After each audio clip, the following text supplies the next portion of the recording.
एक नुआ भिडियो सह आपण को वेलकम करुच्ची L for learning YouTube channel को पुणी एक नुआ भिडियो सह आम आज आलोचना करवा वर्तमान चली ओडिशा पब्लिक सर्विस कमिशन रो जो एडवर्टाइजमेंट नंबर 27 ऑफ 2023 एंड 24 अर्थात जो सब गवर्नमेंट एडेड कॉलेज मानकर जो लेक्चर पोस्ट बा असिस्टेंट प्रोफेसर स्टेज 1 जो बाहर थिला तार एडवर्टाइजमेंट विषय में आज डिटेल्स आलोचना करवा। तो जदि आम देखा यही एडवर्टाइजमेंट साधारण 2023 बा 24 रे बाहर थिला। तो एडवर्टाइजमेंट बाहर ढेर टाइम पर एबे ओडिशा पब्लिक सर्विस कमिशन तार पुणी आउथरे एही सब पोस्ट गुड़िक डॉक्यूमेंट वेरिफिकेशन रो प्रोसेस स्टार्ट करिछि। तो आज आम आलोचना करवा एई जो एडवर्टाइजमेंट बाहर थिला एलिजिबिलिटी क्राइटेरिया कौन थिला, केउ सब्जेक्ट रे केतोटी पोस्ट सैंक्शन हेतिला एवं एई एग्जाम पई कौन कौन तार क्राइटेरिया अच्छी को भाव में एग्जाम कंडक्ट करा क्यों भाव में जड़े एग्जाम सर्टलिस्ट हो से विषय में आलोचना करवा। देखो प्रथम एडवर्टाइजमेंट नंबर 27 2023-24 एडवर्टाइजमेंट तो ये लिखा है recruitment to the post assistant professor stage 1 in different disciplines in group A Odisha education services college branch of government degree colleges under department of higher education. Department of higher education अर्थात उच्चशिक्षा विभाग अधीन जो सब गवर्नमेंट डिग्री कॉलेज गुड़ अच्छी से college रे जो असिस्टेंट प्रोफेसर स्टेज 1 जहाँ को ग्रुप ए जॉब बोले कहूचे से कॉलेज गुड़िक रिक्रुटमेंट बाहर थिला एवं रिक्रुटमेंट रो अप्लाई रो डेट थिला 2024 मार्च 12 रु 2024 एप्रिल 16 पर्यंत। तो ये जो वैकेंसी पोजीशन विषय में आलोचना करा वैकेंसी पोजीशन को सब्जेक्ट रे कौन केते वैकेंसी थिला। तो विभिन्न सब्जेक्ट रे विभिन्न कैटेगोरी रे पोस्ट बाहर थिला। जो देखिए साधारणतः 19 टी डिपार्टमेंट और 19 सब्जेक्ट रे 19 टी विषय रे ये सब पोस्ट बाहर थिला। तो प्रथम देखिए आम जदि एंथ्रोपोलॉजी रे साधारणतः 18 टी पोस्ट बाहर थिला जो 6 टी वुमेन थिला। सेपरी केमिस्ट्री रे 12 टी पोस्ट बाहर थिला जहाँ दे 4 टी वुमेन थिला। एवं नेक्स्ट दे कॉमर्स रे बाहर थिला 20 टी पोस्ट से भितर 7 टी पोस्ट वुमेन थिला। कंप्यूटर साइंस 28 टी ता 9 टी वुमेन। इकोनॉमिक्स रे से भली 20 टी पोस्ट बाहर थिला जहाँ 7 T women reservation reserve. Education रे 45 टी पोस्ट बाहर थिला जहाँ 15 टी पोस्ट वुमेन से इंग्लिश रे 35 पोस्ट रु 12 टी वुमेन। ज्योग्राफी रे 17 टी पोस्ट रु 6 टी वुमेन। जियोलॉजी रे 10 टी पोस्ट रु 3 टी वुमेन। हिंदी रे 15 टी रु 5 टी वुमेन। हिस्ट्री रे बाहर थिला 25 टी ता 8 टी वुमेन। से होम साइंस रे बाहर थिला 25 टी ता 8 T women. Logic and philosophy रे बाहर थिला 10 टी पोस्ट जो भितर 3 टी पोस्ट वुमेन मान रिजर्व थिला। से ओडिया रे बाहर थिला 16 टी पोस्ट ता भितर 5 टी पोस्ट वुमेन मान रिजर्वेशन। सेमती फिजिक्स रे बाहर थिला 12 टी पोस्ट ता भितर 4 टी पोस्ट वुमेन मान रिजर्वेशन बा संरक्षित। पॉलिटिकल साइंस रे बाहर थिला 35 पोस्ट ता भितर 12 टी पोस्ट वुमेन मानकर। से भली साइकोलॉजी रे बाहर थिला 15 टी पोस्ट ता भितर 5 टी पोस्ट वुमेन मानकर। संताली रे बाहर थिला 2 टी पोस्ट ता भितर 1 पोस्ट वुमेन मानकर। सेपरी सोशियोलॉजी रे बाहर थिला 25 पोस्ट जो भितर 8 टी पोस्ट थिला वुमेन मान पई संरक्षित। तो एई भली भाव में मोटामोटी भाव कहले 385 टी पोस्ट विभिन्न सब्जेक्ट रे बाहर थिला एवं से 385 टी पोस्ट भितर 128 टी पोस्ट थिला वुमेन मानकर। तो ये भाव में विभिन्न सब्जेक्ट रे विभिन्न पोस्ट विभिन्न पोस्ट सैंक्शन होता। तो ये भाव में आम देखा सब कौन कौन सब क्राइटेरिया थिला से क्राइटेरिया कौन। तो जब हम प्रथम देखिए पीडब्ल्यूडी कैंडिडेट मान कथा जी आम आलोचना परिसरभुक्त करवा से लिखाई the candidates belong to PWD whose permanent disability 40% or मोर ताले सेमान हुई केवल कौन करा ना पीडब्ल्यूडी बा पर्सन विथ डिजेबिलिटी कैटेगोरी ही निया नहले से एलिजिबल हेबे नाही।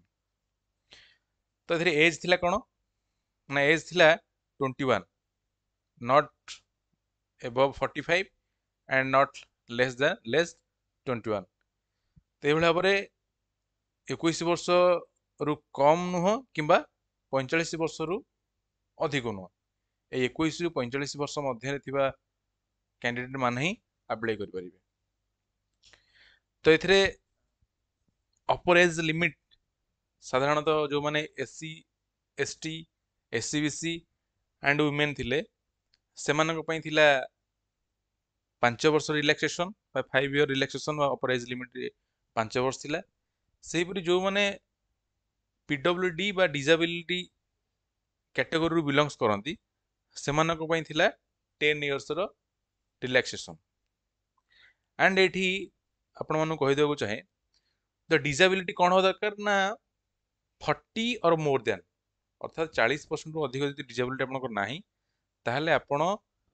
पीडब्ल्यूडी कैंडिडेट पीडब्ल्यूडी कैटेगरी रे आपण पाई परिबे नाही। तो आउ गोटे कथा कौन जो मैंने सब डिसेबिलिटी बा जो मैंने पीडब्ल्यूडी कैंडिडेट अच्छा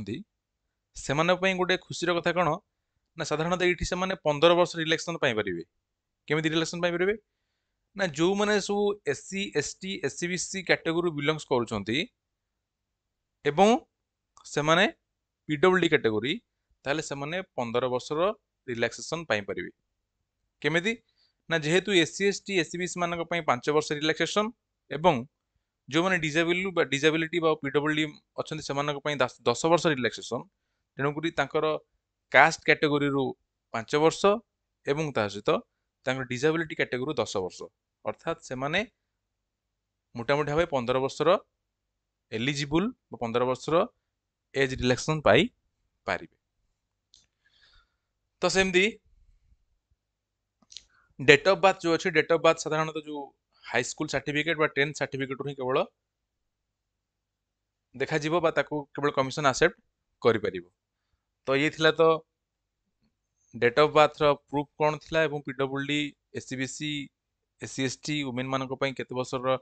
एज रिलैक्सेशन थिला एवं तापर देखिबा ए जो पोस्ट गुडी को पई एजुकेशनल क्वालिफिकेशन बा शिक्षागत योग्यता कोन सब थिला। तो शिक्षागत योग्यता को हमें देखिबा ताले फास्ट लिखी possesses A masters degree with at least 55% of marks अर्थात आपण जो पोस्ट ग्रेजुएशन कर मास्टर डिग्री कर से आपंकर एटलिस्ट 55% मार्क थिबा निहाती दरकार ताहले आपण ए पोस्ट पे एलिजिबल हेबे अर्थात ए पोस्ट में आपण अप्लाई करि पारिबे। जदि आपनकर 55% मार्क आपनकर नाही ताहले आपण ए पोस्ट पे अप्लाई करि परिबे नाही किबा आपण एलिजिबल नुहंती। सेहीपरि नेक्स्ट कथला कोन ना have cleared national eligibility test mean for appointment of assistant professor stage 1 or must have acquired a PhD degree in the concerned subject from an Indian university or a foreign university. तो थेरे हम कोन देखले ना आपनकर masters degree 55% थिबा निहाती दरकार ता सहित आपण आइदर नेट क्वालिफाई करथिबे बा नेशनल एलिजिबिलिटी टेस्ट क्वालिफाई करथिबा दरकार और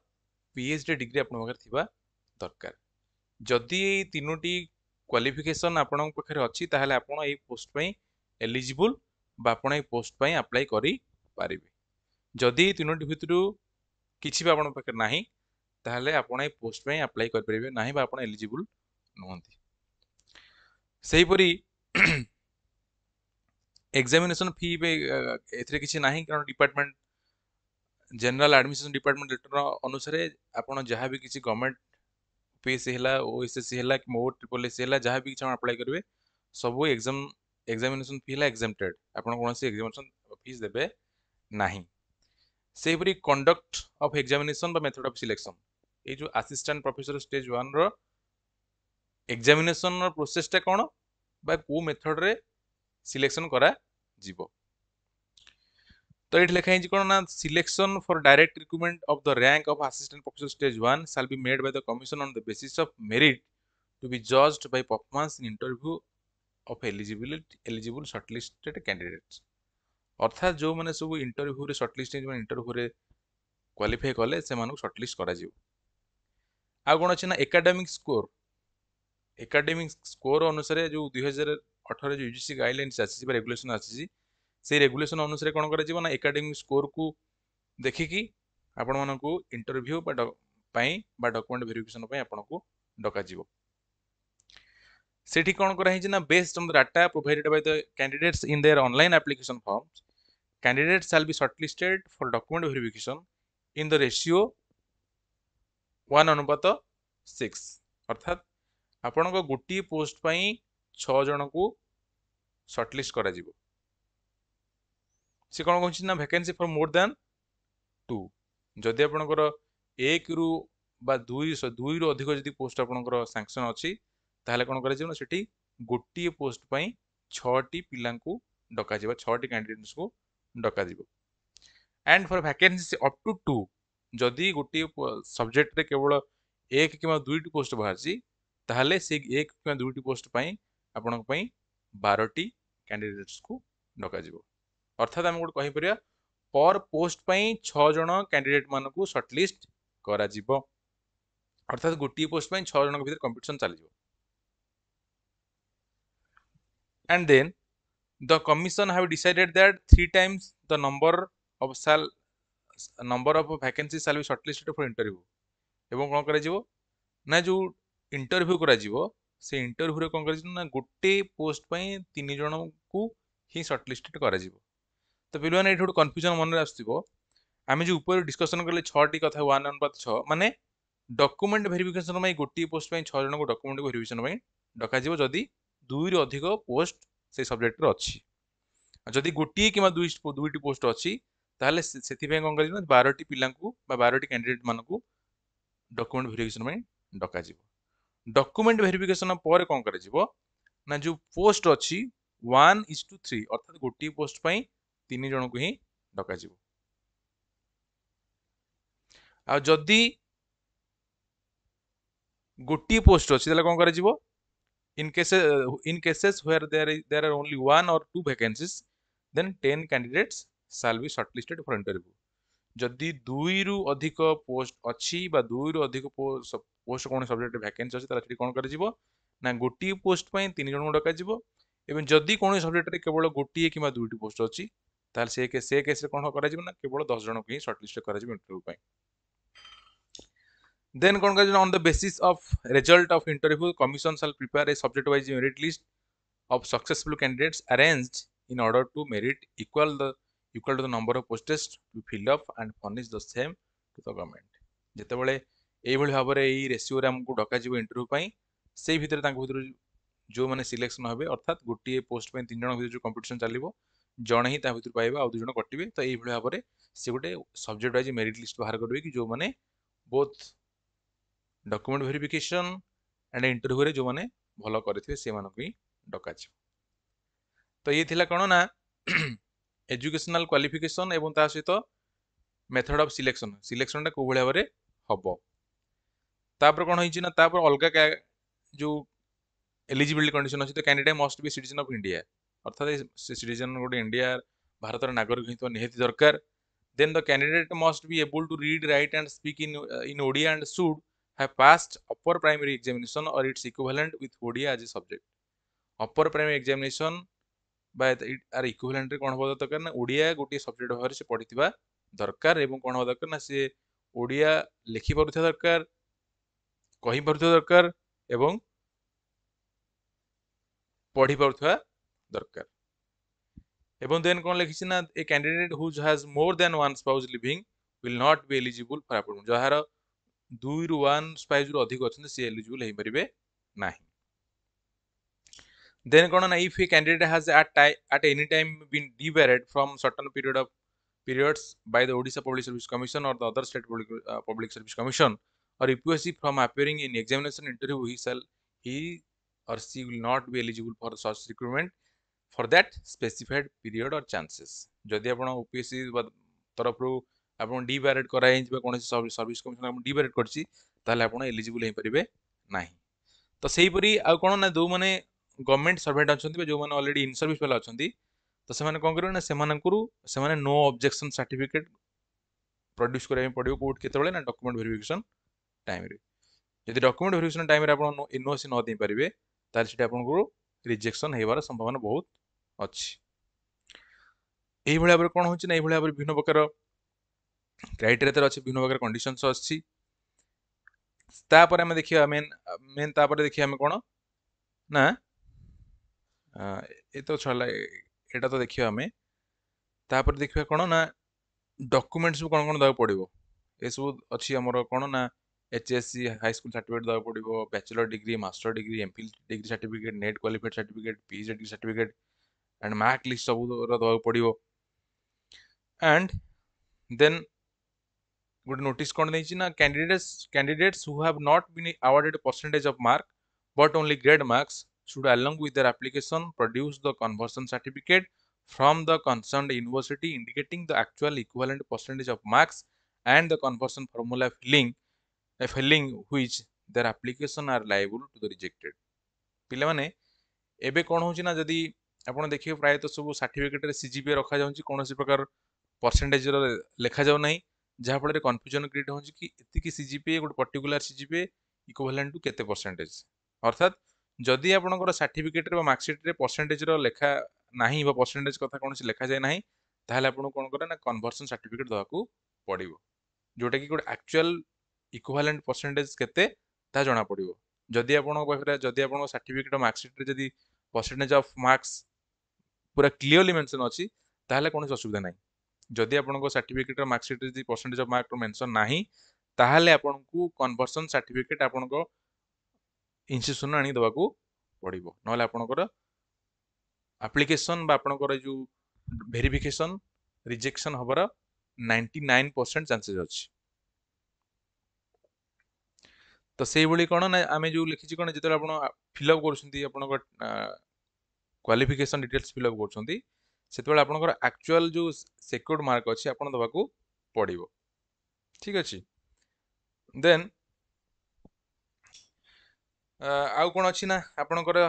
4ଟି ପାସପୋର୍ଟ ସାଇଜ୍ ଫଟୋ ଦେବେ, ଯେଉଁଟା ଅନସାଇନ୍ଡ ଅନଆଟେଷ୍ଟେଡ୍, ଯେଉଁଟାକି ସିଗ୍ନେଚର କରିବେନି କି ଆଟେଷ୍ଟ କରିବେନି। ସେପରି ଓଡ଼ିଆ ଟେଷ୍ଟ ପାସ୍ ସାର୍ଟିଫିକେଟ୍ ଆପଣ ଦେବେ, କାଷ୍ଟ ସାର୍ଟିଫିକେଟ୍ ଦେବେ, ସ୍ପୋର୍ଟସ ଆଇଡେଣ୍ଟି କାର୍ଡ଼ ଦେବେ ଆପଣଙ୍କ ସ୍ପୋର୍ଟସ କୋଟା ପାଇଁ, ଏବଂ 40% ଏଭବ୍ ଆପଣଙ୍କ ଡିସାବିଲିଟି ସାର୍ଟିଫିକେଟ୍ ଆପଣଙ୍କୁ ପ୍ରଡ୍ୟୁସ୍ କରିବା ପାଇଁ ପଡ଼ିବ। ଏବଂ ସେଇଭଳି no objection certificate, those who are in government service then they can produce no objection certificate। and apart from these तो आपण मानकू आपणकर जो आइडेंटिटी प्रूफ अच्छी आधार है, पैन है, ड्राइविंग लाइसेंस है कि वोटर आई कार्ड है, ता भर जहाँ गोटे आइडेंटी कार्ड आपको देवाक पड़ो। एंड एट गोटे लिखी candidates claiming to belong to SCBC SC ST categories by birth are required to submit copy of the relevant caste certificate as mention in the online application form. आपन कौन करे पड़ो, आपनको आपणकर कास्ट सर्टिफिकेट दबा पड़ो। सेहीपरि those who are SCBC candidates must submit copy of the caste certificate issued by competent authority within the last 3 years by closing date for submission of online application form in the prescribed format। अर्थात आपनकर जो SCBC certificate अच्छी आपन जो apply करे closing date रो 3 वर्ष रु अधिक सर्टिफिकेट आपन दे परिबे नाही। जदि आपन 3 वर्ष रु अधिक सर्टिफिकेट आपन देले ताले एटा रिजेक्शन हबो। To like the SCB certificate which is more than 3 years old by the closing date of submission of online application form is liable for rejection। जदि क्लोजिंग डेट जो अच्छे एप्लिकेशन फॉर्म जदि 3 वर्ष अधिक अधिक होगला सर्टिफिकेट आपनकर ताले सेटा रिजेक्शन हबार 99% चांसेस अछि। एंड सेहीपरि जो माने SCBC जो माने बा OBC तो कौन हुए ना साधारणतः जो माने SCBC रु कैटेगरी बिलोंग्स करती से भावती कि आम OBC जो मैंने OBC से भावती आम SCBC। तो गोटे क्लीयर कथा क्लीयर करदे चाहिए, जदि आप OBC बा SCBC रु बिलोंग्स करती ताहले आपण सब जदि ओडिशार कौन जॉब बा पोस्ट पे अप्लाई कर केबे हेले OBC सर्टिफिकेट देबे नाही। OBC सर्टिफिकेट आम ओडिशा स्टेट रे एक्सेप्टेबल नुह, आपन को SCBC सर्टिफिकेट दबार अछि। क्लियरली लिखला OBC certificates will not be accepted by lieu of SCB certificates and candidates submitting OBC certificate are liable for rejection। जदि आपण SCB certificate प्रोड्यूस न करी OBC certificate प्रोड्यूस करछंती ताहले आपनकर ए जो प्रोसेसटा बा आपनकर जो फॉर्मटा रिजेक्शन हबो। तो समस्त मन रखिबा आपण आमे केबे हेले OBC सर्टिफिकेट दबा नाही, आमे SCB सर्टिफिकेट प्रोड्यूस करिबा। काहे ना OBC टा केवल सेंट्रल रे ही एप्लीकेबल, आम स्टेट नहीं, आम स्टेट रे केवल SCB सर्टिफिकेट ही एप्लीकेबल। तो ये विभिन्न प्रकार कथा अच्छी ये को ग्राउंड रे रिजेक्शन हो पर सब कथा लिखा है इन कौन कौन incomplete online application for non submission of hard copy of online application form at the time of verification of the original documents, not signing declaration in the hard copy of the online application form, not passing ODA test, not coming within the age limit of a candidate mentioned in the para 3 এই সব বিষয় সব লেখা যাইছি এইভাবে ভাবে আমি কোন করিবা না আমার আপ্লিকেশন টি রিজেকশন হবার বহুত মাত্রাରେ চান্সেস ଅଛି দেন এটা হাউ টু আপ্লাই ଅଛି এটা ମୁଁ କିଛି କହିବିନି ଆପଣ ତ ଆପ୍ଲାଏ ଅଲରେଡି କରିସାରିଛନ୍ତି ଏ ବିଷୟରେ କହିବିନି ଦେନ୍ ଆମେ ଦେଖିବା এই जो टेबुल टी 3.b अच्छी आनेक्सर ए अच्छी ये जो आमर कैरियर मार्क अच्छी को ग्राउंड को क्षेत्र में आमको केते मार्क मिल तो जब एकाडेमिक रेकर्ड कथा देखा ताले से कहूँ कौन जब ग्रेजुएशन आप 80% एभव अच्छी आपको मिल के 21 जदि 80% एभव अच्छी आपको मिल 21 से भली जदि 60% रु लेस दैन 80 अच्छी आपको मिले के 19 अर्थात 19 मिल सेमती जदि आपंकर 50% रु लेस दैन 60 55 रु 60 अच्छी आपको मिल के ना 16 मार्क बा 16 मार्क मिल आदि 45 रु 55 अच्छी मिले तुमको आपको 10 मार्क मिल से भली जदि पीजी आपंकर 80% रु एभव अच्छी मिल 25 मार्क्स जदि आपंकर 55 रु 60% अच्छी आपको मिल 23 मार्क एवं जदि आपको आपंकर 55% ऑफ रु 60 अच्छी आपको मिल 20 मार्क से भाई एमफिल जब 60% रु एभव अच्छी 7 मार्क मिल जदि 55% रु 60% अच्छी आपको मिल 5 मार्क देन पीएचडी जदि आप पाखे अच्छी आपको मिल 25 मार्क जदि नेट विथ जेआरएफ अर्थात आपको जेआरएफ अच्छी आपको मिल 2 मार्क सॉरी 10 मार्क और नेट थी आपको मिल 8 मार्क जदि सेट अच्छी मिल 5 मार्क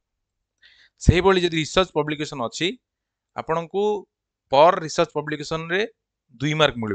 जोटा कि कौन ना यूजीसी लिस्टेड जर्नल हो प्योर रिव्यू और यूजीसी लिस्टेड जर्नल होता दरकार अर्थात आपण को मैक्सिमम 6 मार्क ही मिल ताठू अधिक मिल ना देन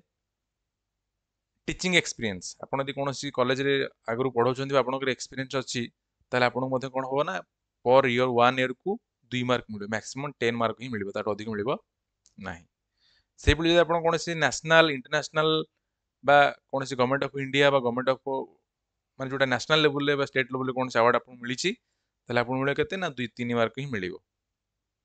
एंड जदि कौन स्टेट लेवल अवार्ड आपको मिली आपको मिल 2 मार्क तो ये भाव में कौन कर कैरियर जो मार्क अच्छी कैलकुलेट कर तो ये आप निजे कैलकुलेट करेंगे आप निज केते मार्क कौन हो निजे कैलकुलेट करें तो ये थिला हमर कैरियर स्कोर बा कैरियर मार्क को भली भाव दिया जाउची तो ये थिला एमफिल पीएचडी जदि सेटा फुल मार्क मैक्सिमम 25 मार्क्स जदि नेट जेआरएफ सेट अच्छी मैक्सिमम 10 मार्क्स जदि अवार्ड अच्छी मैक्सिमम 3 मार्क्स ये भाव में कौन कर ना मार्क गुड़िक दिज्व number of candidates to be called for interview shall be decided by the commission इधर एकेडमिक स्कोर अच्छी के 84 आपंकर academic score maximum 84 research publication maximum 6 teaching experience maximum 10 ये टोटाल आपंकर एकेडमिक स्कोर 100 हे ये 100 रु आप केते मार्क आप आणुछंती से अनुसार आपंकर सर्टलिस्ट कर तो यही भाव में आम आज जानिले जो ओडिशा पब्लिक सर्विस कमिशन व ओपीएससी द्वारा जो कॉलेज ब्रांच अच्छी जो आम गवर्नमेंट एडेड कॉलेज गुड़िक से विषय में अधिक आज जानिले तो मु आशा करुच्ची कि समस्ते क्लीयर हो जाइए एडवर्टाइजमेंट विषय कारण जेहेतु already document verification process continue करुच्ची तो समस्ते यही भाव में निजको प्रिपेयर करंतु निजर डॉक्यूमेंट को ठीक से माने रेडी करंतु जहाँफल कि आप कौन प्रकार डॉक्यूमेंट वेरिफिकेशन टाइम रे कौन असुविधार सम्मुखीन हेबे नाही तो धन्यवाद ये भिडियोटी देखि भावुची ये भिडियोटी आपको भल लगी भिडियोटी आपको निहाती भाव में आपण डॉक्यूमेंट वेरिफिकेशन निहाती भाव में आपको साहाय्य कर धन्यवाद पुणी आउ थे देखा आउ एक नुआ भिडियो सहित धन्यवाद।